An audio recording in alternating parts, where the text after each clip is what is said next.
Halo, berjumpa lagi tentunya masih bersama saya Fernando Urmeneta dan kita masih akan berbincang santai mengenai pikiran, perasaan, emosi, serta pertumbuhan dan pengembangan diri. Tentu tidak lupa di dalamnya kita juga akan membicarakan soal proses penyembuhan diri.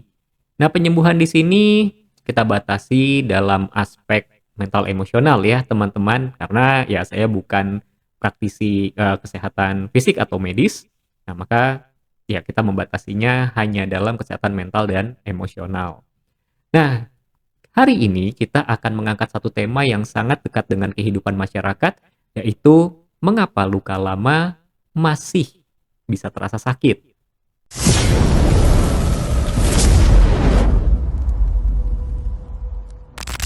Nah, teman-teman pernah tidak merasakan marah, sedih, atau bahkan cemas karena sesuatu yang sebenarnya sudah terjadi bertahun-tahun yang lalu? Apakah itu karena ucapan orang tua yang menyakitkan hati kita, atau mungkin pengkhianatan dari teman dan sahabat, atau barangkali sebuah kegagalan yang membuat kita merasa tidak cukup baik, yang membuat kita merasa tidak berharga. Dan seringkali teman-teman, luka-luka ini kita anggap sudah tidak ada. Seringkali kita menganggap bahwa luka-luka ini sudah selesai dengan berjalannya waktu. Nah, tetapi satu ketika karena ada faktor tertentu, luka-luka ini bisa muncul kembali dan rasanya masih tetap sama, menyakitkan. Pertanyaannya, mengapa bisa seperti itu? Mengapa peristiwa yang sudah terjadi bertahun-tahun yang lalu masih memberikan rasa sakit? Nah, jawabannya ada pada sistem kerja otak dan tubuh kita. Nah, teman-teman begini, otak kita dalam hal ini pikiran ya. Pikiran kita itu tidak bisa membedakan satu peristiwa yang sedang terjadi dengan peristiwa yang sedang kita ingat, apalagi jika kita sedang mengingatnya dengan melibatkan emosi yang kuat. Nah, sehingga pada saat kita sedang mengingat atau karena ada satu peristiwa tertentu ya yang apa namanya yang mencetus atau yang men-trigger kita untuk mengingat kembali peristiwa yang sudah berlalu itu, peristiwa yang menyakitkan itu, maka pikiran kita akan mengirim sinyal pada sistem syaraf kita dan sistem syaraf kita menganggap bahwa peristiwa itu sedang terjadi saat ini. Nah, sehingga tubuh kita mulai memberikan respon. Ya, mulai dari jantung berdebar mungkin ya, terus kemudian juga seringkali keluar keringat yang berlebihan, nafas yang pendek-pendek gitu ya, nafas yang tersengal-sengal seperti itu. Bahkan juga seringkali memberikan sebuah rasa sakit yang begitu intens yang membuat kita menangis. Nah, ini bukan karena kita lemah sebetulnya, tetapi karena memang luka itu belum selesai. Lalu, mengapa luka yang sudah terjadi atau peristiwa yang sudah terjadi bertahun-tahun yang lalu kok bisa dikatakan belum selesai? Kan peristiwanya sudah lewat. Ya, memang benar, peristiwanya memang sudah lewat, tetapi lukanya belum selesai. Karena apa? Karena begini, teman-teman pernah tidak ketika mengalami sesuatu kemudian ada orang yang mengatakan, "Udahlah move on aja, ya udahlah ikhlasin aja, udahlah jangan baper, cuma begitu aja." Pernah? Saya yakin pasti pernah.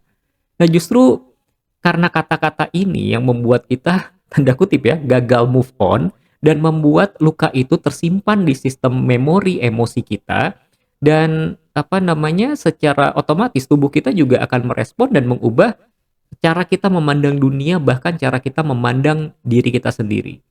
Ya, jawabannya adalah karena kita tidak pernah diberikan ruang dan waktu untuk benar-benar merasakan dan menyembuhkan luka itu. Dan luka yang terakumulasi ini, dia bisa menghambat kita, dia bisa membuat kita takut untuk mencintai, takut untuk memulai kembali, takut untuk mencoba lagi, atau bahkan kita merasa tidak cukup baik. Bukan karena kita gagal, teman-teman. Bukan, sekali lagi ya, bukan karena kita gagal. Tapi karena luka itu belum pernah kita sentuh dengan kesadaran dan dengan penuh kasih.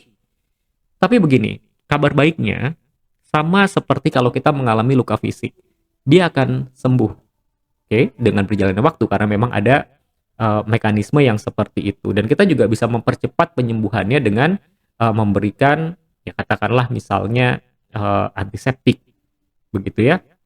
Nah, teman-teman, eee, kabar baiknya adalah luka batin juga bisa sembuh. Secara pelan-pelan, dengan keberanian, dengan keinginan, dengan kesadaran, dengan tekad yang kuat, tentunya tidak melupakan dengan adanya dukungan yang tepat, luka ini bisa disembuhkan. Langkah pertama yang perlu teman-teman lakukan apabila teman-teman masih menyimpan luka batin adalah dengan mengakui bahwa luka itu masih ada. Nggak apa-apa. Kenapa kita harus mengakui? Karena begini, pada saat kita tidak mengakui bahwa luka itu ada, maka sistem kita tidak menganggap bahwa luka itu adalah milik kita. Dan sederhananya begini, kita tidak bisa melepaskan, kita tidak bisa membuang sesuatu yang bukan milik kita. Jadi kita perlu mengakui dulu bahwa iya luka ini memang masih ada. Akui dulu sehingga nanti kita bisa melepaskan luka itu dengan ya saya tidak bisa mengatakan dengan mudah ya, tapi dengan upaya yang kita lakukan, dengan konsistensi, dengan kesabaran, nanti luka ini juga akan sembuh teman-teman. Nah, eee, satu hal yang perlu kita sadari adalah bahwa rasa sakit yang kita alami karena luka batin atau karena peristiwa yang menyakitkan di masa lalu itu bukan musuh, melainkan, ini adalah cara dari pikiran bawah sadar kita untuk memberikan pesan pada diri kita, seolah seperti mengajak kita untuk menengok kembali ke dalam diri kita, menyentuh bagian terdalam dari diri kita yang mungkin selama ini kita abaikan, yang mungkin selama ini sudah kita lupakan. Jadi, rasa sakit itu tidak selamanya buruk. Jadi jika hari ini masih ada teman-teman yang masih merasakan nyeri atau sakit hati dari peristiwa di masa yang sudah lalu, coba izinkan diri teman-teman untuk berhenti sejenak. Lalu tarik nafas yang dalam dan akui dalam hati. Teman-teman bisa mengatakan begini di dalam hati ya, aku masih terluka dan aku berhak untuk sembuh. Dan teman-teman, satu hal yang perlu teman-teman ingat adalah bahwa teman-teman tidak sendiri. Ya, jadi jangan pernah menganggap bahwa teman-teman sendiri dalam menjalani rasa sakit ini. Ada banyak orang yang bersedia untuk membantu teman-teman bangkit dan sembuh dari keterpurukan. Pertanyaannya, apakah teman-teman bersedia untuk dibantu?